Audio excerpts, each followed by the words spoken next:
কি tiny world family কেমন আছেন সবাই। আজকে কিন্তু আমি কুষ্টিয়ার ভাষায় কথা বলবো, ঠিক আছে। আজকে কিন্তু আমি আমার কুষ্টিয়ার ভাষাতে আপনাদের সাথে ভ্লগ শেয়ার করব। আশা করছি আপনাদের ভালোই লাগবে। তো ভালো লাগলে অবশ্যই like, share and subscribe my channel and follow my Facebook page Afroza's world.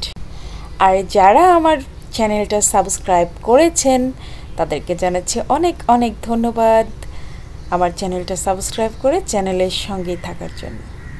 তো চলুন শুরু করি ভিডিওটা। আজকের পুরো রেসিপিটা আমি আমার কুষ্টিয়ার ভাষায় কথা বলবো। আসসালামু আলাইকুম টাইনি ওয়ার্ল্ড ফ্যামিলি, কীরকম আছেন আপনারা সবাই? আশা করছি সবাই ভালো আছেন। তো কেউ কিছু মনে করেন না, আমি আমার আঞ্চলিক ভাষায় আজকে কথা বলবো।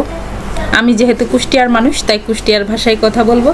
আর এটা হচ্ছে আমাদের কুষ্টিয়ার বিখ্যাত একটা তরকারি। গরমের সময় সজনের ডাঁটা ছাড়া আর চলেই না। তো আমার মা বললো যে সজনের ডাঁটা দিয়ে, আলু দিয়ে, মাছ দিয়ে বাচ্চাদের রান্ধে খাওয়া, তাই আমি সজনের ডাঁটা দিয়ে, আলু দিয়ে, মাছ দিয়ে রান্না করলাম। Today's video is very special to me because I speak in my native language. Surely you can understand it. তো মার রেসিপিতেই রান্না করছি। দেখেন, মা একটু চাল ভেজে নেয় প্রথমে, তো অল্প একটু চাল দিছি, 2 চা চামচের মতো চাল একটু ভেজে নিচ্ছি। চালটা করলে আমি প্রথমে একটু ধুয়ে নিয়েছিলাম, ধুয়ে নেওয়ার পরে একটু লবণ দিয়ে মাখায় নিয়ে ভেজে নিচ্ছি। আর এরপরে দেখেন চালটা পুরো ভাজা হয়ে গেলি, মানে একটু মুড়ির মতো যখন হয়ে যাবে তখন এর মধ্যে আমি জিরা দেব কিছুটা। আর এটা আমি ভাইজে তুলে রাখবো। কি কারণে তুলে রাখবো সেটাও বলছি। একেবারে তরকারি একেবারে যখন রান্না করা হয়ে যাবে তখন হচ্ছে একদম শেষের দিকে এই জিরা আর এই চালের গুঁড়ার মিশ্রণটা দিয়ে দিব। এতে করে তরকারির স্বাদ এত ভালো হয় কি বলবো। তো আমার ভাইজে নেওয়া হয়ে গেছে, দেখতেই পাচ্ছেন। এখন আমি মাছগুলা ভাইজে নেব। ওটা গুঁড়াও করে নিছি, দেখলেন তো, গুঁড়া করে নিছি। এখন মাছগুলা ভাইজে নেব। মাছগুলো আগেতে লবণ হলুদ দিয়ে মাখায় রাখিছি। আর এই লবণ হলুদ দিয়ে মাখায় রাখা মাছগুলো এখন তেলের মধ্যে ছাড়িয়ে দিচ্ছি। মাছগুলা এই পিট ও পিট করে ভাজে নেব। এক পিঠ ভাজা হয়ে গেলে আর এক পিঠ উল্টাই দিতে হবে। তো দেখতেই পারছেন আমি এক পিঠ ভাজা হয়ে গেছে, আর এক পিঠ উল্টাই দিচ্ছি। তো 2 পিঠ এরকম হালকা ব্রাউন করে ভেজে নিতে হবে। বেশি মশমশা করে ভাজা যাবে না, খুব বেশি মশমশা করলে আবার মাছের ভিতরে যে একটা জুসিনেসটা থাকে ওটা কিন্তু নষ্ট হয়ে যাবে নি। তো সেই জন্যই হচ্ছে মাছগুলোর এরকম করে ভাজি নিতে হবে। সজনের ডাঁটার সাথে আবার আমি আলুগুলো দেব, সেই আলুগুলো একটু তেলের সাথে একটু ভেজে নিচ্ছি। আর এই তরকারিটা খাতে যে কি স্বাদ হয় কি বলবো, প্রচুর স্বাদের একটা তরকারি। গরমের সময় এরকম তরকারি দিয়ে ভাত খাতে যে এত ভালো লাগে। আমার হাজব্যান্ড খুব পছন্দ করে এই ধরনের তরকারি। 3টা দেশি পেঁয়াজ আর একটা টমেটো, মোটামুটি বড় সাইজের একটা টমেটো একসাথে পেস্ট করে নিয়ে আমি দিয়ে দিলাম তেলের মধ্যে।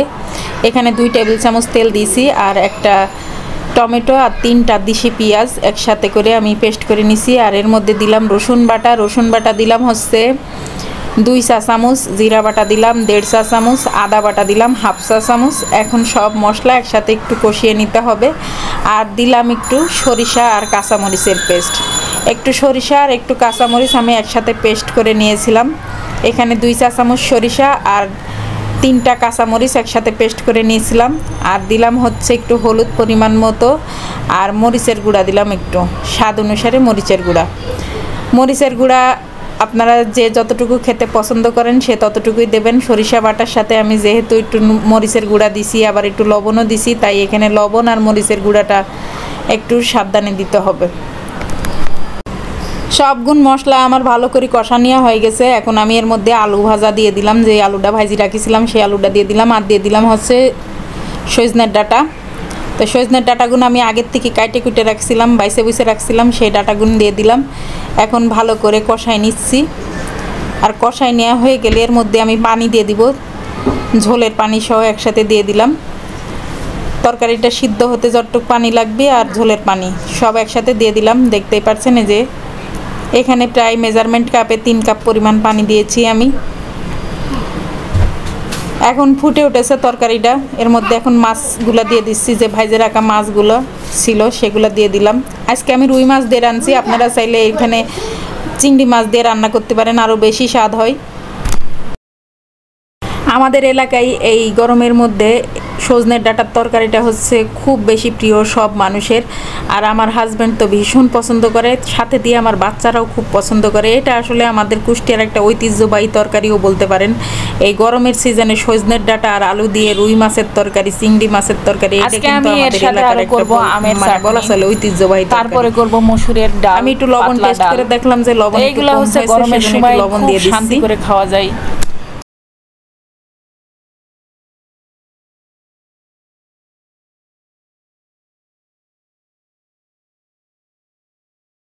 এখন হচ্ছে ওই মশলাটা দিয়ে দিলাম, যেটা আমি সবার প্রথমে চাল আর জিরে ভেজে নিলাম, ওই ভাজনাটা গুঁড়ো করে এর মধ্যে দিয়ে দিয়েছি। খুবই উপকারী, এইটাই হচ্ছে মেন জিনিস। এটা এত স্বাদ বাড়ায় যে বলে বোঝাতে পারবো না। এটা অবশ্যই দিতে হবে, দিলে প্রচুর টেস্টি হয় এটা।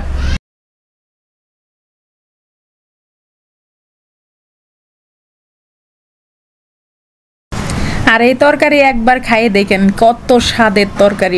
এটা এত মজা, এত মজা, এত স্বাদ যে বলে বোঝাতে পারবো না।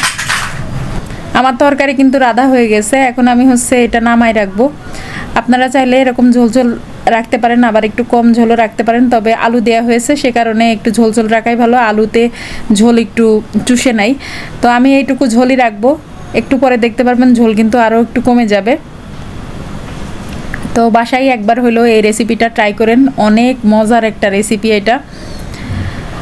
এখন হচ্ছে আমি একটা বাটিতে তুলে নিচ্ছি, আমার বাচ্চাদের খাওয়াবো, সাথে আমরা সবাই খাবো। এই তরকারিটা আমাদের এত প্রিয় তরকারি যে আমি আপনাদের বলে বোঝাতে পারছি না। তাই একবার অবশ্যই ট্রাই করবেন, এই গরমের মধ্যে এই ধরনের তরকারি দিয়ে ভাত খাই, দেখবেন যে কত শান্তি লাগে। আর সজনের ডাঁটার তরকারি তো অসাধারণ হয়, এটা আমরা সবাই জানি। মোটামুটি যারা আমরা সজনের ডাঁটা খাতি পছন্দ করি, সজনের ডাঁটা খাতি পছন্দ করে না এরকম মানুষের সংখ্যা মনে হয় খুবই কম। আমাদের এলাকায় সজনের ডাঁটা খায় না এরকম মানুষ নাই, সবাই সজনের ডাঁটার পাগল আর কি। সজনের ডাঁটার তরকারি খাইতে সবাই পছন্দ করে। আমার আজকের রেসিপিটা আপনারা অবশ্যই ট্রাই করবেন বাসায়। এই গরমে এই ধরনের তরকারি খাওয়া খুবই দরকার, শরীরের জন্য খুবই দরকার। আর এই তরকারিটা খেতে ভীষণ ভালো লাগে, ভীষণ ভালো লাগে। যারা এখনও খাননি তারা অবশ্যই এই তরকারিটা ট্রাই করবেন। আর আমি এখানে রুই মাছ ইউজ করেছি বলে যে আপনার রুই মাছ ইউজ করা লাগবে তার কোনো কারণ নেই।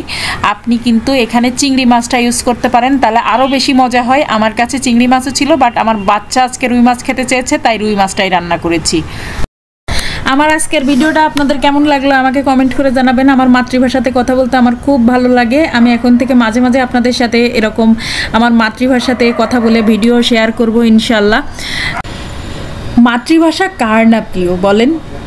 আমার তো ভীষণ প্রিয়। আমি যখন কুষ্টিয়াতে যাই তখন আমার আত্মীয় স্বজন সবাই যখন আমার বাসায় আসে, আমি একদম মানে কি বলবো, এত মজা করে গল্প করি। আমি খুব গল্প করতে পারি। তো আমি যখন বাড়িতে যাই তখন আমার আত্মীয় স্বজন সবাই চলে আসে আমার সাথে গল্প করতে। তো যাই হোক, সবাই ভালো থাকবেন, সুস্থ থাকবেন, নিরাপদে থাকবেন। আর আমার পরিবারের জন্য সবাই দোয়া করবেন। আর ইনশাল্লাহ এরকম মজার মজার ব্লগ আমি আপনাদের সাথে আবারও শেয়ার করব। আর খবরদার বলতেছি, আজকের রেসিপি যেন আপনারা কোনোভাবে স্কিপ করে যাবেন না। আজকের রেসিপি কিন্তু অবশ্যই পুরো রেসিপিটা দেখবেন এবং এই রেসিপিটা ফলো করে অবশ্যই রান্না করে খায় দেখবেন তরকারি কী রকম স্বাদের তরকারি হয়। অবশ্যই অবশ্যই এই রেসিপিটা আপনারা ট্রাই করবেনই করবেন। আমার এত ভালো লাগে এই সজনের ডাঁটার তরকারি, সেটা তো আমি বলেই বোঝাতে পারছি না আপনাদের। আসলে এটা আমাদের কুষ্টিয়ার একটা ঐতিহ্যবাহী তরকারি, গরমের খাবার। তো অবশ্যই এরকম তরকারি রান্না করে এই গরমে খাবেন আর সুস্থ থাকবেন ইনশাল্লাহ। আর এর সাথে আমের চাটনি, মসুরের ডাল, সাথে একটু আলু ভাজা হলে তো জমে যায় একেবারে। আমি অবশ্য আজকে আলু ভাজা করিনি, তবে মসুরের ডাল আর আমের চাটনি করেছিলাম। তা আমাদের ঐতিহ্যবাহী খাবার ইনশাল্লাহ আরও সামনে আসবে। গরমে আমরা কি কি খেতে পছন্দ করি। তো আজকের মতো ভিডিওটা শেষ করছি। সবাই ভালো থাকবেন, কেমন? আল্লাহ হাফেজ।